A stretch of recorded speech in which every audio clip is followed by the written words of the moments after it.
Team, good morning, good afternoon, good evening. As always, there's the obligatory lack of excitement when this starts because we always expect a noise because Zoom makes a weird noise and then we just all sit here quietly in silence. But welcome to what I believe is the fourth or the fifth episode of the newly relaunched ICM podcast. So the full gang is in today, which is fantastic. Raquel, how you boys doing? Very good, mate. Thank you. Rykel sounds like a Viking. Rykel. Raquel, that's the Welsh accent that we were doing before you recorded this. Coming back out to play there. It's this is actually the fifth episode. Sweet. The fifth episode, yeah. Plus We're the doing road well, one then. that we did, the first ever one. Oh yeah. Well, yeah, on the other, yeah, true. But it is the fifth on this Episode channel, 5. at least. Yeah. Because episode 1 technically then was about a year ago, so we're averaging one every 2 Yeah, months, which is That was a while It's- ago. quite good for us, to be fair. It's good going. But no, we've been through quite a variety of topics so far. We started off kind of going down the educational route. The last one, I think Cal, you and I just talked rubbish for about 40 minutes, which is quite fun to be fair. But we're going to be bringing back some of the educational content today, as well as continuing to talk a little bit of rubbish. And we've been promised actually just before we came on that Rai has a story for us. And he's just shown us his passport photo of him looking. Oh, yeah. Looking 14 years old. And just for anyone who's listening, Rai is actually 15 years old and looks 14 years old. But he has a story for us. So, right, do you want to tell away? Yeah, so we were first chatting about how Cal got told he was 40 years old at the barbers the other day.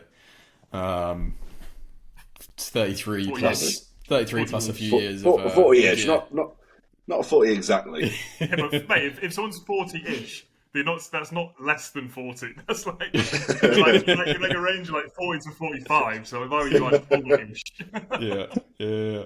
But no, I went to the GP the other day because I've had a bad neck recently, and I was trying to get a scan referral, and it came up that I was a PT coach, whatever you want to call it, and this doctor is this Indian guy, so it's even funnier in his accent. After I told him he's a PT, he looked at me and said, "Oh, well, most PTs they look like they're PT, but you." Not so much. And I was like, motherfucker.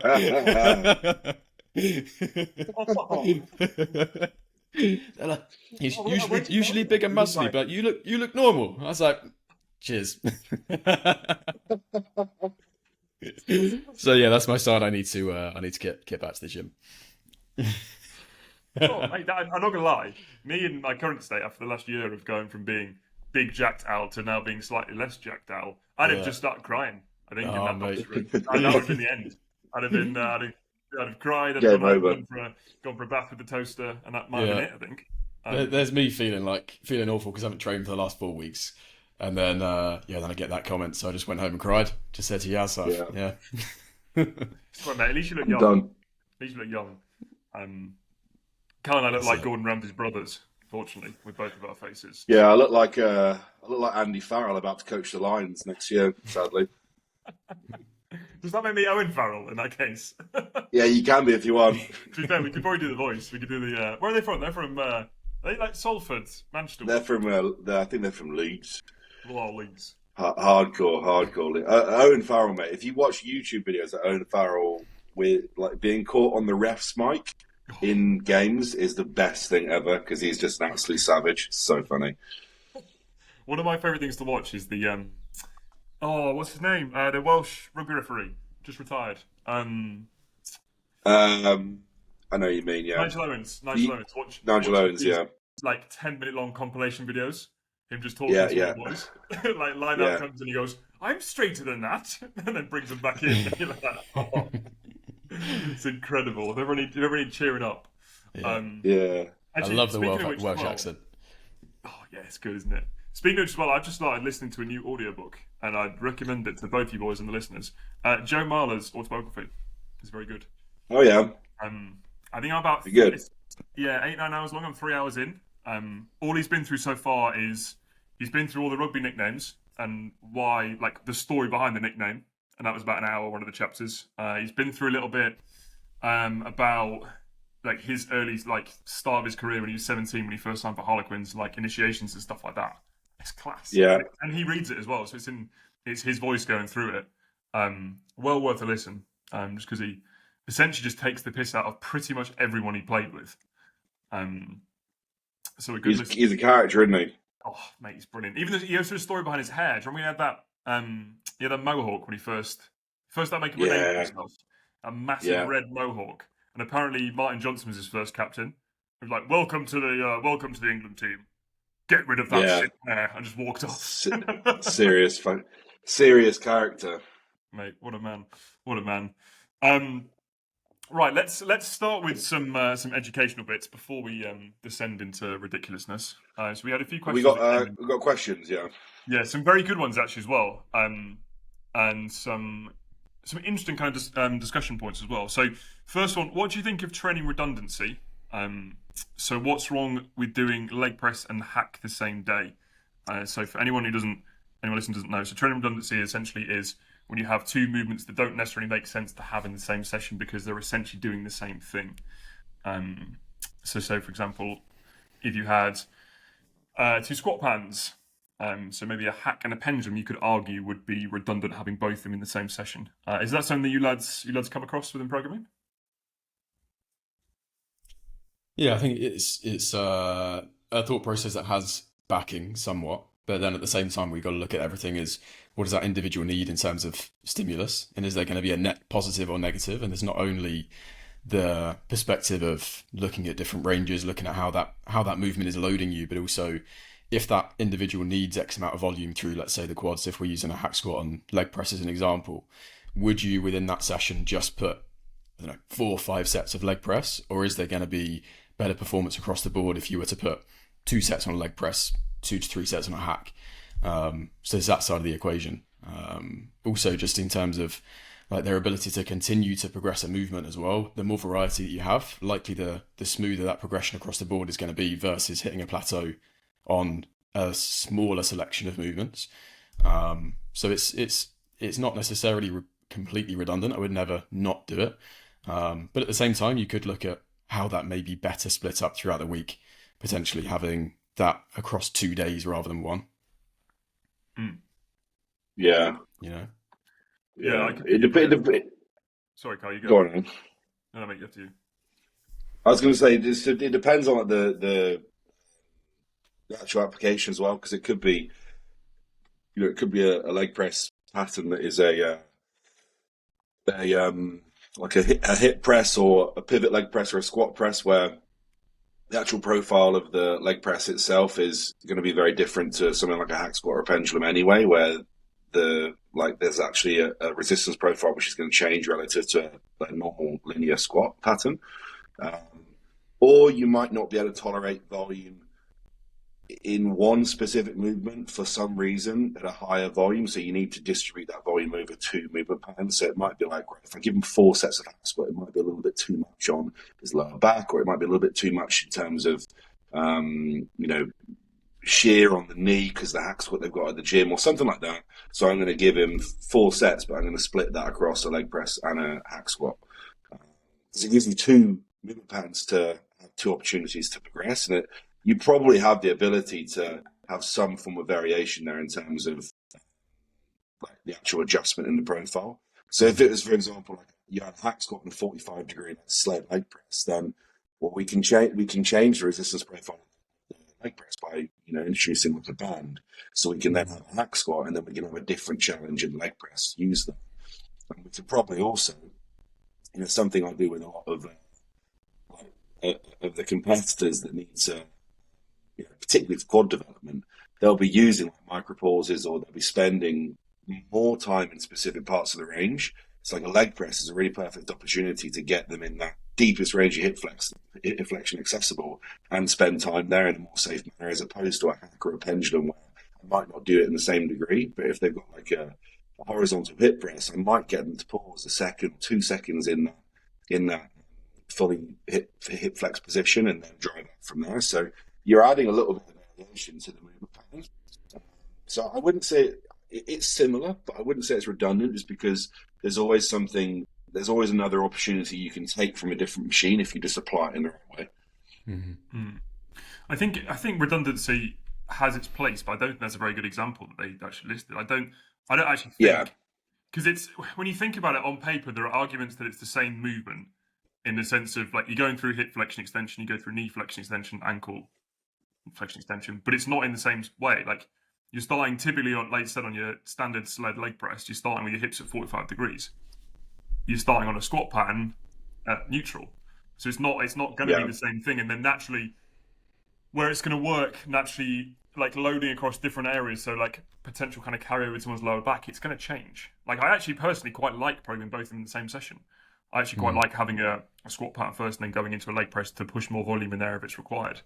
But yeah, I think when it comes down to it, like as a general rule of thumb, it's something to be aware of for coaches programming, but it's probably less of an issue than they realise, because most of the exercises that are going to clash together, you're probably not going to program in the same session anyway. Like it's very rare that someone's going to program a flat barbell press and a flat Smith press, because people just don't do that. That's probably one of the good examples. And even there's going to be difference between them because you've got a fixed bar path and a free bar path. So I think it's probably one of those concepts that someone has heard, someone has mentioned and spoken about, and then someone's been a little bit bastardized to the point of people like, oh, well, you can't do this and you can't do this because it doesn't make any logical sense. But a lot of the time it actually still does. So that's I think kind of brings the bigger point of, I always think when it comes to whether it's programming, whether it's nutrition, whatever it might be that we kind of control coaching wise, we can always find a reason not to do stuff, but it doesn't necessarily make it very helpful. I almost think, and the way to look at it is actually right. There's an argument for and against this. What's the useful thing that I'm actually going to take here? Great. Simply saying that something is bad doesn't actually help a client, but if we can find a merit behind potentially doing something in the first place, then that might help them a lot more. I think we're starting to move back into a nice equilibrium, because let's say probably 4 or 5 years ago it went to the extreme of people starting to learn more about exercise mechanics and using resistance bands to alter the profile on every single movement they possibly could, and it almost went too far in that like science perfection optimal direction. And we've now started to come back, and we've almost found ourselves in the middle of, rather than just being all out brute, just train, doesn't matter what exercises you do, just do your squat, bench and deadlift and you'll be fine. We're in this middle ground now. We understand this side, we understand that side, and if you can find that middle ground, that's perfect. Right? Train with good effort and intent, but don't overcomplicate things to the point where you're then worrying about the intricacies that really for the majority don't even matter. You know, do you think the same? Because if you think back 4 or 5 years ago, it was crazy thinking like where the industry went. Yeah. You know who I blame for that? I blame the co-founders of the Muscle Mentors. I think they. Yeah, those guys. Sorry about that. Yeah. You know my biggest regret, my biggest business regret of my career so far. Not going into business with Josh Bridgman on those cuffs about 6 years ago. Oh mate, he absolutely the timing of that. Oh, I nailed it. Because he was like asking me like, what would you get like if you're going to do this? What would you get? And then about 2 months later, he was like, oh well, guys, I'm selling cuffs now. I was like, fuck. That's a good idea. Because the only cuffs that were available at that point were like 90 quid, and they were like like rock climbing like apparatuses or something, and all of the others were just the girly like cable kickback sort of cuffs. And yeah, he nailed it there with the timing. Sure. It was almost like all the Muscle Mentors specific kit, wasn't it? Because it was cuffs, D handles, daisy chains, D handles, He came out with a long rope as well. So rather than having to use 2 ropes for things like push downs, he came out with a long rope. We basically just created a business for him. He's like, all right. Exactly. I didn't capitalise on it at all. Yeah. Well, we even had the links in the coaching sheets. Do you guys remember that? And I remember. I remember. Programming, there'd be a link to, I think it was Amazon. Yeah, it was those Aero Sling cuffs to start with. Aero Slings, yeah. That tore your elbows to bits, and you had to wear elbow sleeves. Yeah. They just dug into you. Yeah. Yeah. Fair play though. It's cool it was massive. There was a massive surge then, and then it was a little bit shunned, and then I agree. It's definitely starting to work its way back in, but probably applied slightly more subtly now, which is probably a better balance of both. Yeah. I don't know about you boys, but sorry, mate. It's going to be, Like, apologies to everyone listening back, the amount of times we're going to accidentally speak over. yeah, Yeah, it's right, so you hard. go, mate. Even a two, but especially a three, is Oh, yeah. just constantly interrupting each other. But yeah, I don't know about you boys. Now, I love just being able to go in the gym and almost just not think too much about it. Just go in, like get some decent stimulus done, and get out.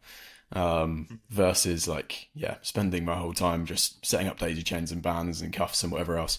There's still a little bit of that in there when it's needed and it's applicable, but it's not all based around that now, which is nice.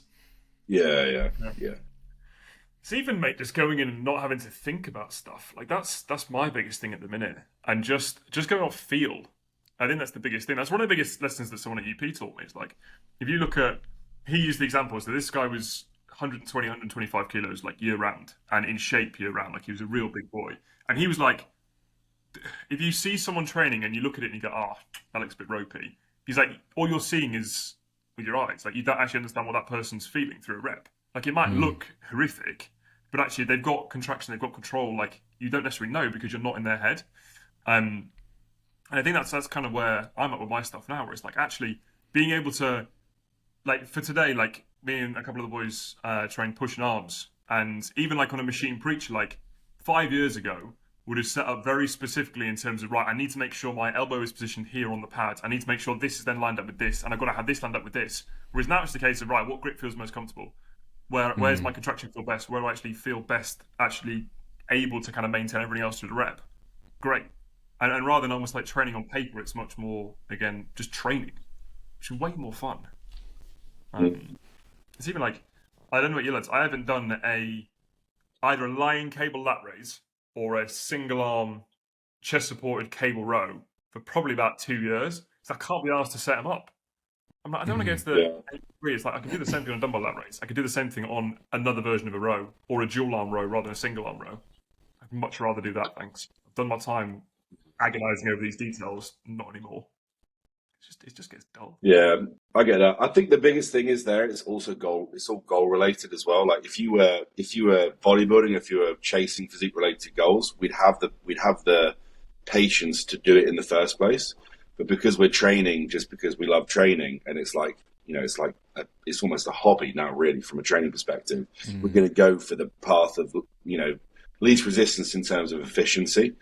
Because I'll do the same, mate. Like if I did upper body yesterday and I just did 2 push, 2 pull, and I'd literally just pick 2 movement patterns I can load like the most effectively and in the least amount of time, and I can get it done in 45 minutes. But if that was me 5 years ago, I'd have been in the gym for 3 hours. Like I would have been in the gym, before the session, I'd have done mobility and like prehab work. I'd have been in the session. I'd have used feeder sets. I'd have approached that completely differently. But my goal isn't, physique development and stepping on stage. So, but if it was, my mindset would be different. So I think the only thing we need to get away from there is it's like for us, and we train a long time, but we also don't have direct physique outcome goals in terms of like we're chasing a photo shoot look or we're chasing a stage look, because somebody might listen to that and be like, fuck, my coach is telling me to do this, I'm just going to fuck it off now and do a dumbbell instead. But if you're trying to be a bodybuilder, you're trying to get into the best shape of your life, and this is your whole picture, your whole goal, maybe that is applicable to you and you do have the patience to do it. Yeah, it's a spectrum, isn't it? You've got to understand, like... Point in there. Sorry, right, so I could say someone might be at a point in their training career where actually they are almost like where we were 5 years ago, where it's quite new to them. Exactly. And they're like, actually, this stuff's great. They've just discovered, like, maybe they've never done a cable lat raise before. And do you remember when you did it for the first time and the contraction you felt throughout the entire rep was just unbelievable? Yeah. You're like, oh, this is the best exercise I've ever done in my life. At that sort of place. In which case, you're not going to be like, actually, mate, this is boring. Because they're going to be like, oh, well, why have you just completely dampened all my enthusiasm? You kind of just let it go with it. Because I've got a handful of lads who are like that now, where they're not new into training, but they're new into that sort of style of training, and they've almost got themselves to a point where they've done their time kind of learning how to train, and now it's like, right, what comes next? And you start to play with little bits where it might be a case where you put D handles onto a pull down, you might cuff a lat raise or do a cuff fly or something like that, and they're like, oh, dude, like, why haven't I been doing this for the last 5 years? Yeah. Right, that was one of my favourite things back in the day with PT, having someone that had already been training for years, but you're taking them through that first session and they're like, I have never felt the things that I felt in that session, like contraction wise, and it's such an awesome feeling to get someone experiencing training in a way that they never have before through using the tools that you know that they need at that point. So biggest skill you need as a coach is understanding the individual and where to place them on that spectrum of training modalities. And once you get it right in terms of knowing what you need and when, and then being able to allow the client to get the most out of it, it's really, really cool. But also you get it wrong. Like I remember, again, particularly a few years ago, I would program things that were far too advanced for someone that just didn't need it, and it would actually then just put them off training. Versus other people that on the other end maybe wanted a little bit more intricacy, but set things a little bit too basic. So it is a skill that you just get to grips with over time through experience. But it's cool. Do you boys miss the PT days? I was speaking to someone about this the other day. I think I miss the gym environment. I loved just being at the gym all day, and just that the like environment that comes with it socially, and like one-to-one interaction you don't get any online, which is definitely a challenge that I think a lot of people don't consider when going into it or speak about enough, because as much as we have conversations over video each day, you don't have that need of like human connection built into your work anymore. So that definitely makes it tougher, and there's you need to be more conscious about actually having that personally outside of work, because it's not created in the gym. I think I do a bit, but then aspects of it I don't. But yeah, I like the idea of just maybe taking someone through a session every now and again, but the whole 6-7 a.m. starts, 8-9 p.m. finishes, it's That's the balance that I've got, because I'll start, people come up and see me, and they might train at the same time, but I'll just linger. If I've got time, I'll just linger around the session and just chip in. But also, like, I'm a little bit blessed now where the gym that we train at is literally like 2 minutes down the road. So, I'll go down there most days and be in that environment anyway. So I do have a little bit of a foot in the door there in terms of before, where I'd just be like at home fucking all day just doing check-ins. But like, I think I would find it very hard to be like, right, I'm working Monday to Sunday in the gym doing my first session at X and my last session at Y. Like, I'd find that pretty hard unless people are willing to pay me like 10 grand an hour, and then I'd be like, okay, I can entertain it. Yeah. But like the whole thing is, like, you've done your time to be in a position where, like, and it's extremely hard to do that for a long time. Like, doing long hours PT gym floor wise is extremely hard. That's why so many people just completely destroy themselves in those years of just grafting their arse off. Remember, Ron, you remember Charlie Large? Yeah. From Halo. Brilliant. So Charlie Large is like a perfect example I always bring up when people talk about this stuff. Like, he was like one of the top UK Olympic lifting coaches in the gym that me and Rye used to work in, and I still train at sometimes when we're down in Kent. But he was like one of the top British weightlifting, British kettlebell coaches, strength coaches. He actually coached Hannah when we first met. And he was always like, he would be doing like 8 sessions a day, pretty much every single day of the week, all year, like literally non-stop. You'd come into work and he'd already be in the assessment room on his like 5th prep coffee of the day. And he was just fucked 24/7, mate. Like, dragging himself around, like sleeping on the sofa between sessions and then dragging himself out. And I've no idea how he could still operate like professionally, because he was obviously still extremely good at what he did, and he was the best person in that area by a long way. But mate, he did that for years and years and years. And I think he just run himself into a position where it's like, I can't do this anymore. And I'm pretty sure, I know he is now, he's in a different, he moved out of the industry, and I think he does, I think he's in banking now, or he's in something in finances, because investments, because he's like, he was one of the top guys in the UK, mate. And he just ran himself into a position where he just can't do it anymore. Yeah. I remember having him in the gym, and he would just be walking around like a zombie, like he just wouldn't be there. But he could then just switch on for sessions, and he would make him sit like, he was obviously a brilliant coach, but behind the scenes he was just wrecked. And you see it happening. But I think the tough thing is, and you're probably the person here that can attest to this the most in terms of saying yes to so much work and you then can't turn that down. If you've got Mm. inquiries coming in, you're busy, you've built this reputation of like being one of Yeah. the top coaches in the industry. How do you then just say no to people, and you then build yourself up to the point where you're so busy that you're still brilliant at your job, but then everything else just like is pushed by the wayside. So I think that was the point that he was at. He was loved Yeah. his job, so busy, but yeah, the it can almost be your fate sometimes if you don't be aware of that. Control it. Mm, Yeah, for sure. yeah. Sure. Depends on the environment you're in as well, a little bit. 'Cause I'm thinking like the interesting comparison for me there would be like UP compared to Halo, in the sense Yeah. it's in a different environment where I actually think sometimes, I don't know, Cal, if you would have had this if you think back to the M10 days, like I actually think it would be easier to do in a busier gym that was kind of like big PT studio but just for PT. Mm, Like, 'cause I think about it sometimes. Like, I'm like, oh, if I got an opportunity, say, to go back, I wouldn't do this. I'd have to drop everything that I've got now. But I got an opportunity to go back and be like senior trainer or head trainer at a place like that. I'm like, oh, that'd be great. mm, But Yeah. like, I think you'd need that environment there. If you were like, say, for example, this like Charlie was like the main PT in that gym, and he's like the one like on his own a little bit. Then almost you'd be as isolated as, like you said, right, when you sit behind your laptop all day on your own.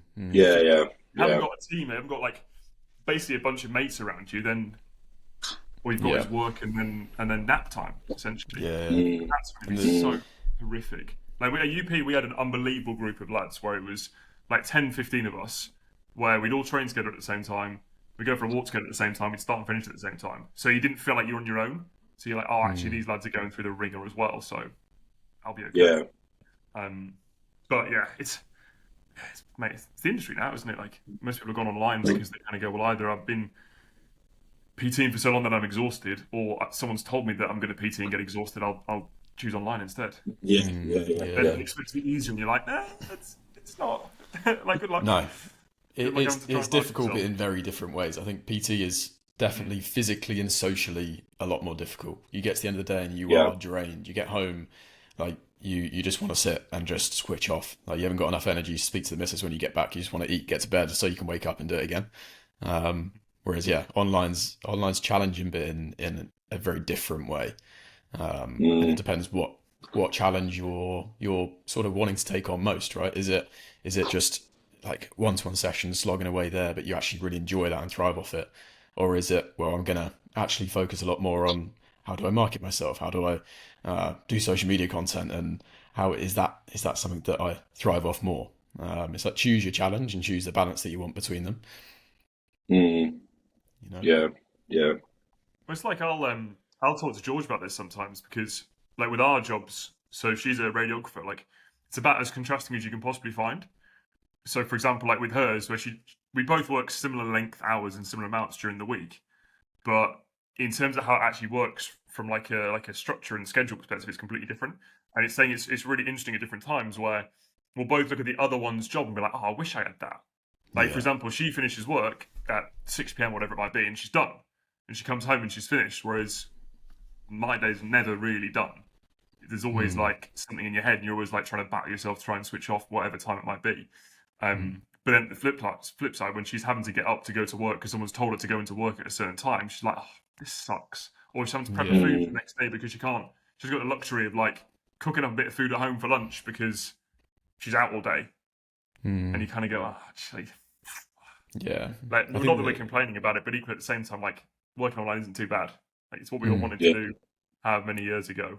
And even though Yeah. sometimes you look at it, you're like, nice to complain about it, but also it's like, well, it could be a lot worse at the same time. Like we're still very Yeah, exactly. we're in.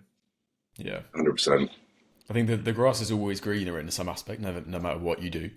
Like there'll be some coaches listening to this now that, let's say you're in your first few years and you're still in that sort of phase of, is this going to work out? Am I going to be able to sort of do this and build my client numbers where they need to? And maybe it's stressful at this point and you think, you know what, a 9 to 5 actually looks pretty sweet to me at the moment. Go to work, come home, switch off, and earn the same wage each month, have that stability. But there's always going to be that sort of thing in the back of your mind of, oh, like that side looks better, or that side looks better. But you're in this for a reason. It's because you enjoy it, and usually the like attractiveness of something that's a little bit more stable only comes from just the natural challenge that comes along with like just being an entrepreneur, being a coach, right? It's why we do this. There's more stress, more instability potentially, but also the outcome and reward is 20 times larger because you're actually doing something that is aligned with your purpose and what you want to do, and you're getting something out of it. It has meaning rather than just turning up and transferring your hours for a paycheck at the end of the day, you know?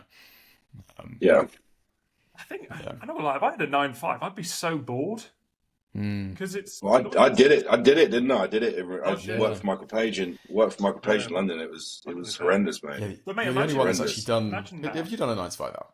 That's all. No. So I went. No. I got my PC qualification when I was 18. Went straight into Same PT here. when I was 18.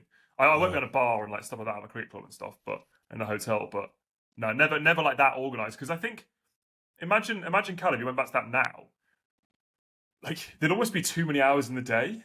But I'm a proper like nerd for all of George Heaton's stuff. So owner of Represent, like watching through his stuff on YouTube, like any podcast he's on, I'm going to listen to, and he's got a saying that is, the more you do, the more you can do.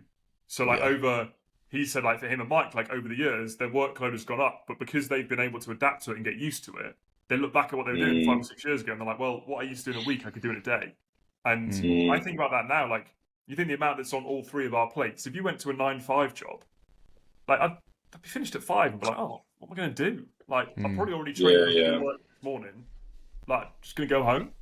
Yeah. Because you're so used to getting through so much work and kind of so many tasks, and it just came to a simple like hour to hour, you'd laugh. Unfulfilled.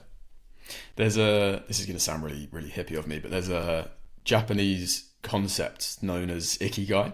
So Ikigai. I think it's actually pronounced Ikigai. No, don't say that because right, dog's going to wake up and somebody's like barking. Oh, sorry. Yeah, don't say that.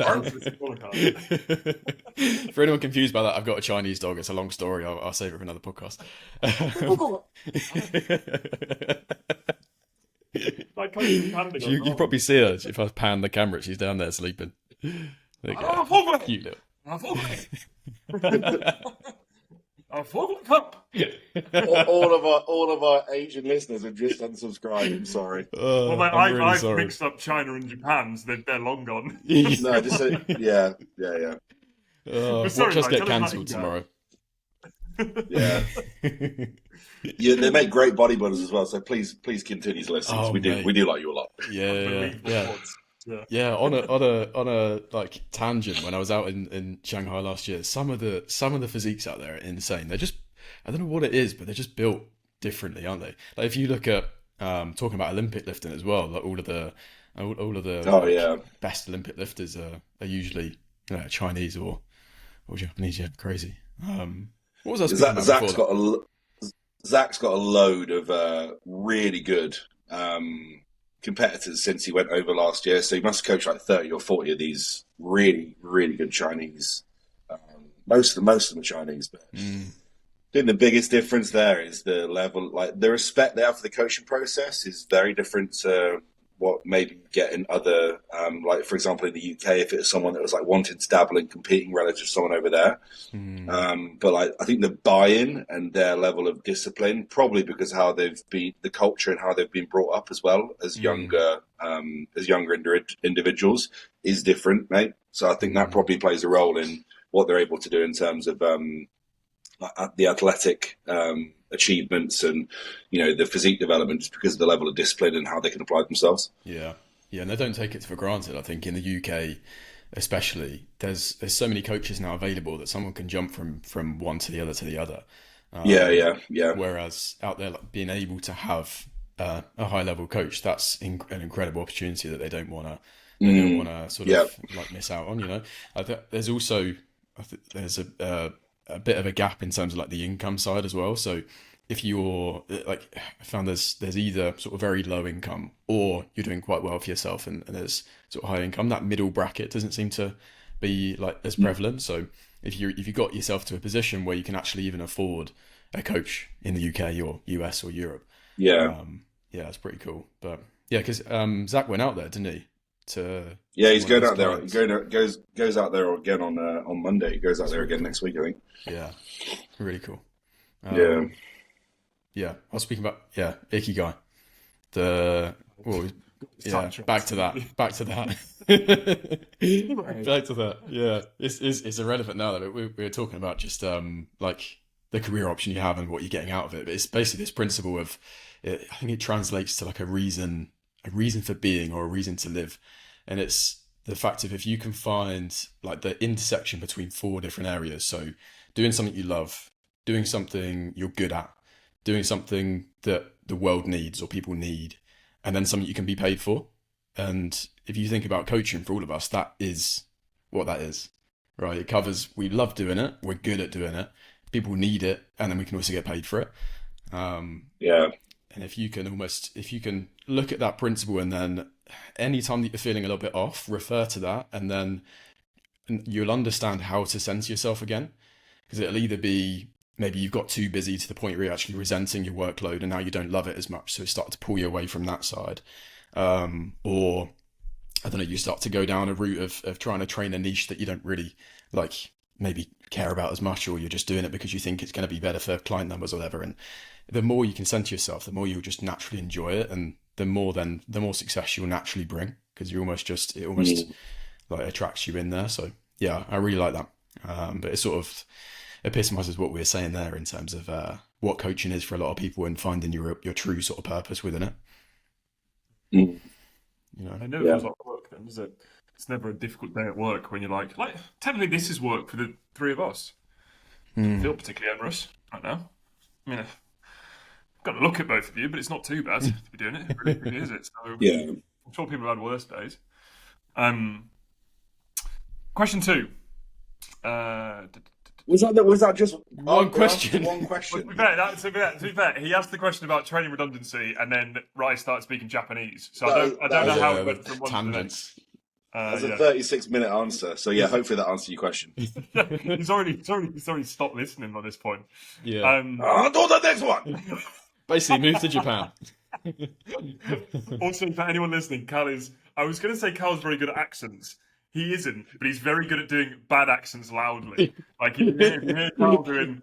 If you just do it with enough conviction, then yeah. Oh yeah, I can still picture you. I've got no idea what we're talking about, but in Mykonos doing like a South African accent, just shouting stuff in South African, and it's honestly like, you won't even need to have headphones in for this. Like you could just play this out loud at home and be out the house and you'd hear Cal's voice if he did that to you. It's so stupidly loud. I wonder how long it would take for you to start getting an Australian twang.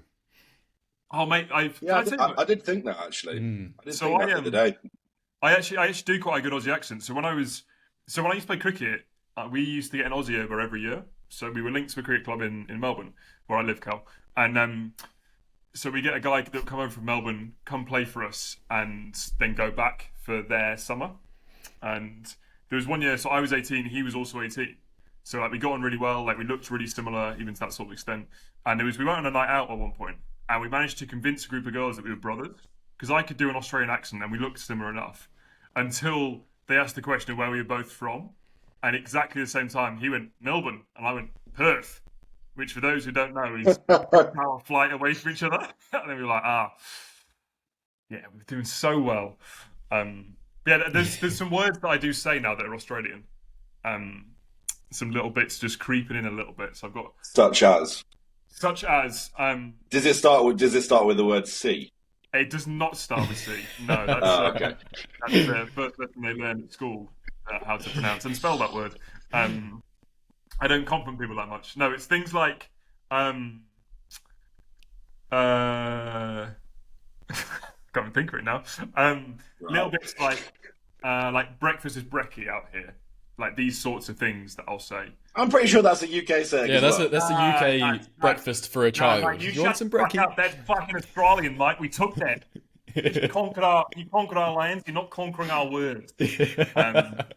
No, but apart from that, I'm also the palest man still in the country, despite being slightly tan. So I stand out like a sore thumb. Give it another. You're more tan than you left as a average for the year. I think you are generally darker than you were. Yeah, I mean, I was the same colour as the wall behind me when I left, which probably wasn't the best thing. Yeah.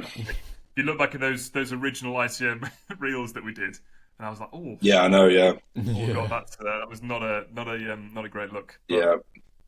we got there. We got there eventually. Just as we get into winter, so you boys are going to catch me up. But right, question 2. We got a couple that we can probably get through quite quickly.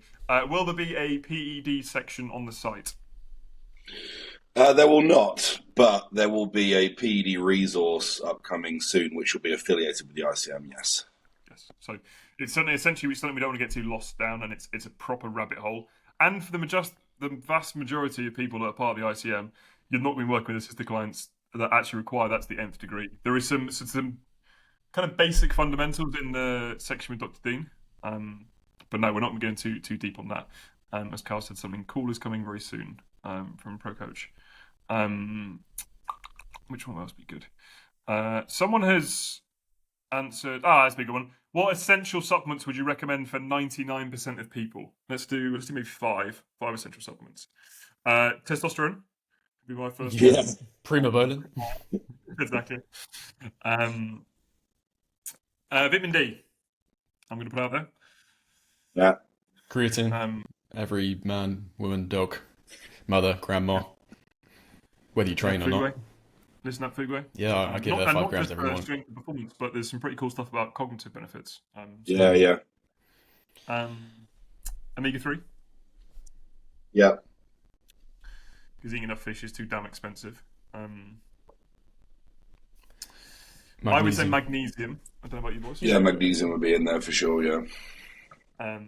I'm playing about the minute with dose of magnesium pretty high and try not to shit myself, which is going quite well. Glycinate or yes, it is. Well, bisglycinate. So yeah, I'm up to just. You need to get the raw glycinate, mate, because then you use like half the amount of tablets. Really? Actually, yeah, that's quite a cool thing. Anyone listening, obviously you're all listening.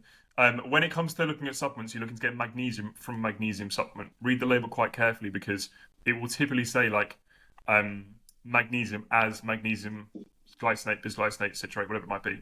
And sometimes it will say like 200 milligrams of magnesium glycinate, but that only actually yields 20 milligrams of magnesium. So you have magnesium target. Yeah, so I think bisglycinate there is per 500 milligrams, 100 milligrams of elemental magnesium. Yeah. If you get magnesium glycinate, 100 milligrams is 100 milligrams. I got a fun story about magnesium from the other day. So I was, it was when I got back. I can't remember where I went. It might have been from Dubai, and I had to drive to Poole from Hannah's mum and dad's house, which is like a 3-hour drive, in one day to go to supplement needs headquarters. So drove down in the morning and then drove back in. I must have got back at like 10:30 at night, and I'd like been stimmed up all day, taking modafinil before I left because normally when I have to drive a long period of time, I just take modafinil so I don't fall asleep in the wheel.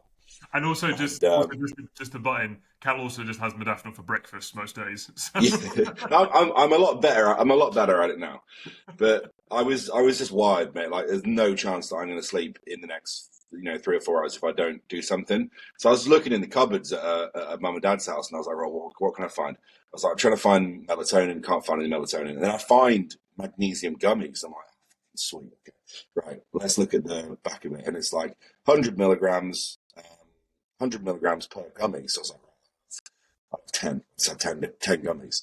So I just nailed these 10 gummies. And then I was just on my laptop having a meal before I went to bed. And I was like, I feel a bit weird. My stomach's gurgling a little bit. And I was like, let me go just double check what those gummies were. And it was just 100 milligrams of magnesium citrate. So I'd had 1,000 milligrams of magnesium citrate. And honestly, I was on the downstairs toilet trying to not wake up the entire family upstairs because there was some pretty severe reactions going on in that bathroom. Because magnesium citrate is essentially a laxative. It was through me, shall we say? Oh my god! Oh god! Yeah, that is also the worst. When you're trying to be silent as well, and it's time at home when you're like, not happening. It's one of those toilets that like echo everything. Oh yeah, I know. But what we got? So we basically got creatine, we've got vitamin D, we've got omega-3, EPA, DHA, we've got magnesium, like elemental magnesium, and then we need one more. I would. You could say multivitamin, but again, we want to try and get as much of that from the diet as possible if it's plausible. Yeah, I always think supplementation comes into its own when you can't get it from a diet. Like, like electrolytes, you could argue, but a lot of the time you can get that from food. Like, I take electrolytes, but equally, you're normally going to be covered if you're salting your food correctly. Zinc is also a good one to have. I'm trying to think what gets depleted from training. Zinc and magnesium before bed is always the classic ZMA sleep stack as well. Yeah. You could argue ashwagandha or some kind of adaptogen, because again, is a bit of a evening routine kind of bolsterer. It's by no means essential, but it's something that quite a few of my clients take. You could probably argue for a lot of people a protein supplement, just to try and actually get a dietary requirement for protein in that's, especially if you're working that up over time and they're previously on, 0.3 grams per pound of body weight, and they're trying to get to 1 gram per pound over that first year of coaching. Gradually, you could say, right, maybe we do 30 or 40 grams of protein for that day from good quality, protein powder, if it's tolerable. Yeah, if it's tolerable. Yeah, it's a good point. What supplements do you boys think are redundant or people shouldn't take? People shouldn't take. Or not necessarily shouldn't take, but like commonly used but don't really have. They over rely on maybe. You're blurry on my screen, right? What? I didn't know it was. On my screen, that was just a bit of tinfoil. Just your favourite one, Cal. Just one left. Is it a bit of modder? Yeah, shouldn't say that's that. Only one. Now. I'm trying to think. I think pre-workouts are pretty redundant.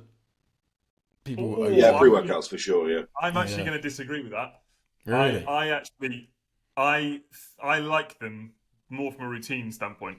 I can't have a coffee before I go train. You don't need one though. No, far from it. But if I had a choice of a Monster, a coffee, and a pre-workout, I'd pick a pre-workout every single time. I thought you were going to say all three. Purely, mate, I'd die. I wouldn't sleep. I'd have at 6 a.m. and still not sleep. Because I was trying to cough. I don't have a hot drink before I go train. It doesn't nah. Monster, I got to drink too much fluid that it's just like, let's get the mini cans. There's not enough caffeine in them, so I go for a pre. I like that routine of get the classic, give me a plastic cup and like a plastic spoon, and I'll mix up pre-workout and drink it. That's. I never forget, again, back in the PT days when I was first working there behind the desk, people would come in at 7, 8, 8:30 p.m. and ask for a double scoop pre. I'm like, how are you sleeping tonight? Do you not? Do you just not sleep? Yeah. To be honest, I can have caffeine. Like if I went to the gym at 7 o'clock, I could still have caffeine. I could still have I think the gym has just got like a fuckload of those new sugar-free Red Bulls that are actually really nice. They're only like 250 mil, but I think there might be like 120 milligrams of caffeine. But I could have one of those at like 7 o'clock, and I'd have zero issue sleeping. But I think my metabolism's caffeine is really quick because I can bet if I had this now, I can obviously feel it. But to be honest, I'm also drinking because it's just routine and I like the taste as well. Yeah. But I don't think my caffeine metabolism is slow, so I think that probably plays a role in what I can do closer to bedtime as well. And you do also go to bed at 2 a.m. So you've got. And I do, yeah, it does help as well. It does help, yeah. So I was talking to the boys about you today because we were talking about. I can't remember how we got onto it, but they're like, "Oh yeah, Cal's having a baby," and I was like, "Yeah, well, Han's having a baby. Like Cal's not popping the thing out." But I've actually got some issues, and they were like, "How's he going to deal with it with like not being able to sleep and stuff?" And I was like, "To be honest." I'm good. More than he He's been training for this for the last 10 years. Everything has been leading to this. I keep telling people. I'm not sure you realise how I've lived my life for the last 12 years. Yeah. This man has been checking in with people all over the world at 3, 4 a.m. in the morning. Yeah. This gives me the upper hand now. I'm just awake anyway. Yeah. Secretly just been training to be a dad. It's the perfect environment for me. Just cry as much as you want because I'm going to stay awake and work. Yeah, noise cancelling headphones, and we're good. Every time the baby wakes up, all it's going to hear is just like you tapping a keyboard. He'll be tracking data on the check-in sheet, right? Woke up at this time, weigh in at this time. Yeah, yeah, yeah, yeah. Oh man. Right. So supplements. What do we PD section? Someone sent a picture by the looks of things. If there is a client with a goal of gaining around 16 to 20 pounds of stage weight, and he set the goal of competing again in the next 2 years, how would you guys prepare his timeline between push phases, tidy, maintenance, etc., and presenting it as a plan to keep him as accountable as possible for the next 2 years? Build a long-term timeline into phases. So the only thing you need to look at with long-term off-season phases is ask the question of how long you can spend pushing progression and body weight and calories and volume in a linear manner for X amount of weeks or months. And you need to basically build your timeline around what is probably the maximum amount of time I can keep this client progressing before I need to reset or pull back or consolidate. So usually for me, it's 16 to 20 weeks. So if I've got a 2 year off season in that timeline, like I did one last night for a WPD Pro where she's not competing now this year. She's going to compete at shows towards the middle part of next year. So she's got the whole of this year to continue making improvements and probably until the end of February next year. So I've built a timeline based on where I feel as though we can go with the length of time that she can spend progressing, the length of time she'll probably need to consolidate that after the progressive phases, so like 4 to 8 weeks in the maintenance phase. And then because of the programming being done in nutrition, that also gives me a clear plan of right where is the most progressive blocks of training going to be, and where can I manipulate volume up, or when does it actually need to come down, and when's PED application going to be most applicable, and then I just basically follow those two after I've done the diet setup. So you just need to look at, instead of looking at I've got 18 months here I need to fill, just look at right how long can I spend progressing. 16 to 20 weeks is a good ballpark. 4 to 8 weeks blocking up that in between and kind of tying them together, and then see how many of those phases you can do before you need to actually start your prep phase when it actually comes. And ultimately, progress is going to bring adherence in that sense.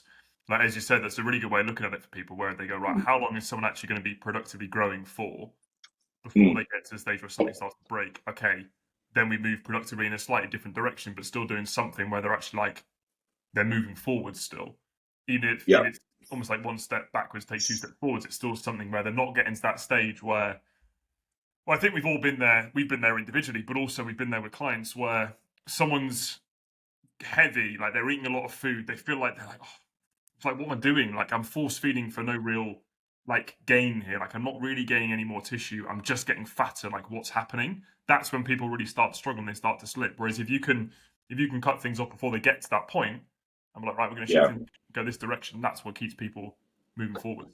And not to underplay it, I actually think as soon as you map it out like that proper in a timeline, it actually is a lot easier than you expect, because the client sees it's broken down into chunks. So it's not looking at it as, I've got to just do the same thing now for 2 years straight. And they just get them crack on. I think it's also one of those things where people need to just get it into, like, interpret a timeline as a plan of action that is going to dip and weave and adjust and mold as you coach them. So the timeline is your ability to remain proactive about their goals, but then you're reactively adjusting that timeline and kind of molding it and shaping it as you move through the coaching process. So it's just giving you a map of like, this is the direction we're heading, and this is a course I'm going to plot, and then we're going to adjust things on a micro basis as needed, instead of like, this is how we do it and I can't change it now I've written it. Yeah, especially you find across a longer term time frame like we're speaking about here, it creates urgency around something that is actually quite far away. If you've got a goal that's 2 years ahead of you, the ability to waste time in terms of progress within that is so huge, because you feel like you've got more time than you have. But time passes so much quicker than you think, and all of a sudden you'll be 6 months down the line and you wouldn't have made anywhere near as much progress as you could have. And you now look at the timeline and things just don't really fit. You've now only got maybe a few months left of this phase before you then need to start to move into the next. So that long-term planning for any type of client is huge, but particularly in this instance, Yeah. when you're managing loads of different variables as well, obviously with the physique, but also with PED application and how that all fits into your yearly timeline. Yeah. Yeah, especially as a competitor too. Like you're gonna get more kind of gen pop clients that come to you and they want to grow for 2 years. If it's a competitor that has a specific goal they need to be achieving and they have a certain amount of body weight they need to put on or stage weight they need to put on, that you have to know how they're going to do it because otherwise they're going to be like, well, as you said, Ryan, that example, if they lose 12 months of that 2 years, Mm. then everything's suddenly shot to bits. Mm. Yeah. They see it in front of them, like, sweet, like, that's what I'm going to get stuck into now. Great, like I'm in. Also, one of the big things we teach, I think we teach this on quite a few different sections of the site actually. There's a full section around timelines. I think in both Genpot transformations and in advanced transformations, we go through this as well. Kind of because I think timelines are thrown around a lot, but actually they're done in so many different ways. It's not just a case of here's generic bang, do this. And obviously it's fluid as you mentioned, Cal, as we go through, but it's going to look at various different in different settings. So anyone who's a member of the ICM, definitely go through those and have a look at them. And Chapo asked the question, definitely do that as well. Next one. My client isn't losing weight at all. Calories dropped, cardio, etc. Nothing is working. Clenbuterol. Sorry. Yeah.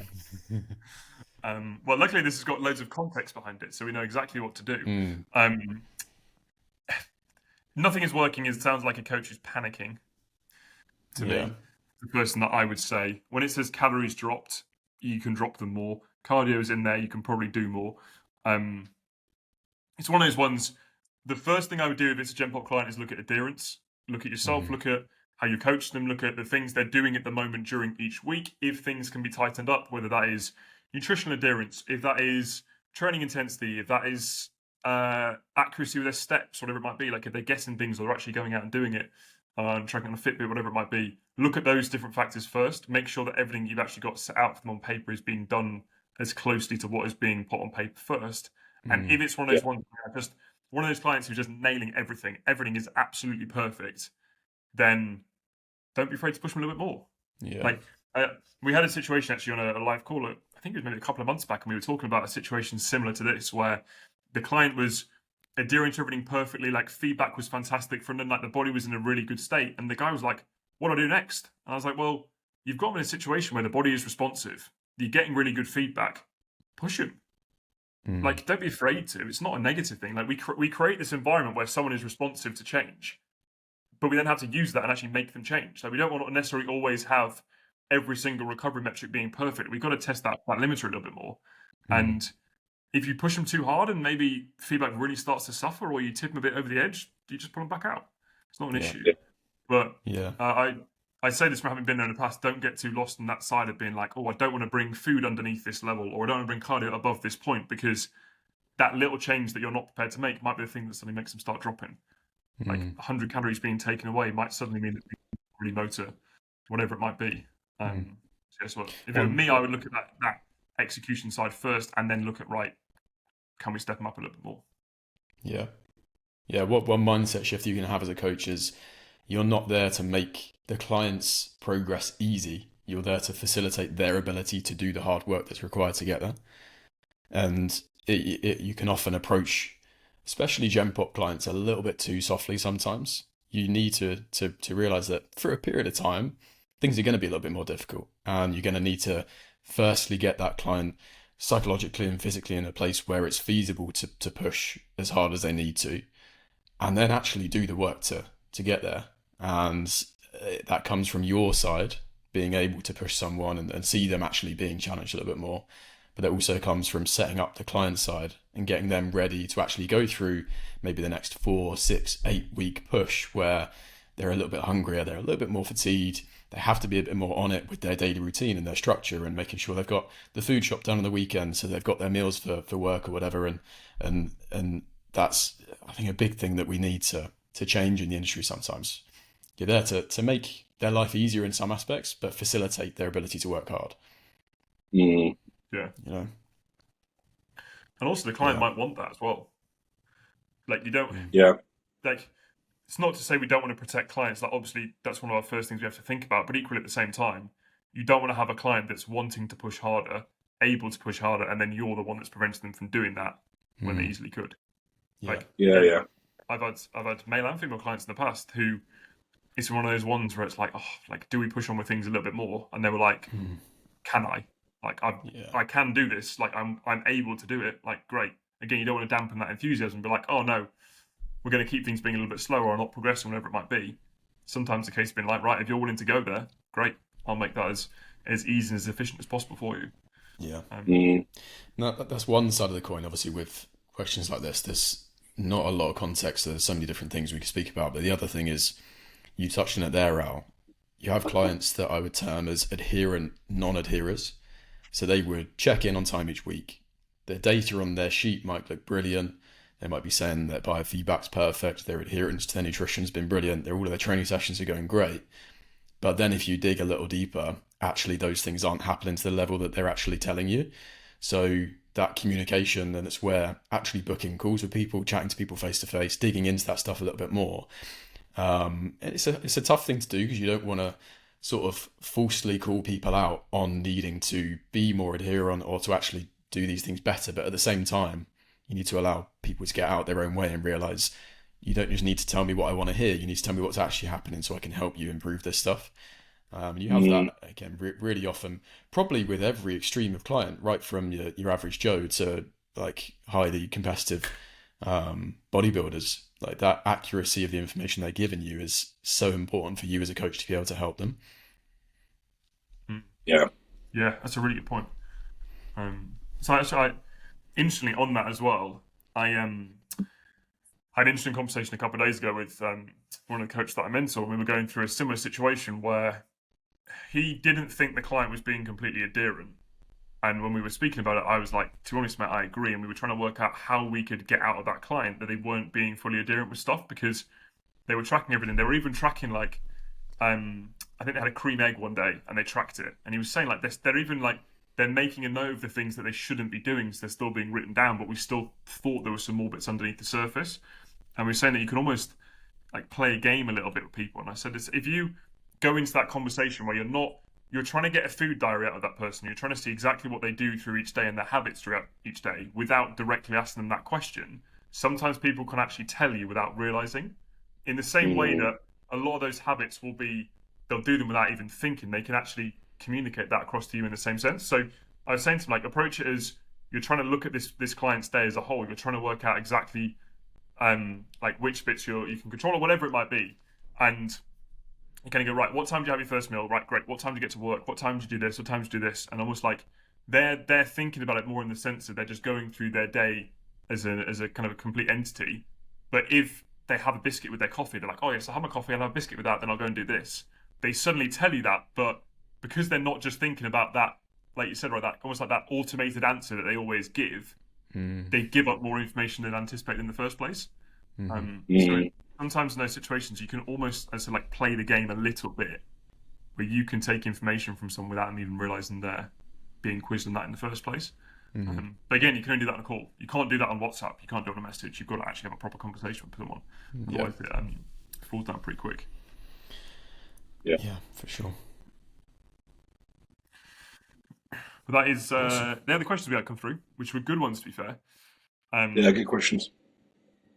Only other things to note ICM wise that are going to be coming up. It's actually our 1 year anniversary on the 1st of April. The April Fool that we have every year. The second most exciting day of the year for you, Carl, behind the 2nd of April. But on the 1st, I'm not sure what day of the week it is. We're going to be doing a giveaway. So we're going to be running it whereby we're going to have a social media post. So this podcast will be going out before the 1st. So keep an eye out for this on the main ICM page, and we'll all share it on our individual pages as well. A giveaway where you can get 12 months free access, and this is to both members and non-members, and you get a free 60-minute consultation with Cal. Which I don't think he actually technically agreed to, but we've put that on there as well. So That's the first time I've heard it. It will be at 1 o'clock in the morning, but you will have the opportunity to have a sit down with Cal. No, all good. And so one of those very simple ways, a case of sharing the post, liking it, and you would put into the pool as it's for members and non-members as a little thank you back to all the people that have supported us over this first year. Because a year ago, this is only an idea, boys, and now we are. Now look at us go. 100%. 1 year already. It's exciting. Absolutely, man. It's exciting. Just getting started. Right, I know you said you've got to shoot off 4 minutes ago, I think it was. So we will wrap that one up there. But thank you very much, all you guys who sent questions in. As always, anyone who is still with us, thank you very much for listening all the way through. We will try and get the next one recorded before the next 2 months. And we will catch up with all you guys very, very soon. Cheers, guys. All good. Thanks for tuning in. See you soon.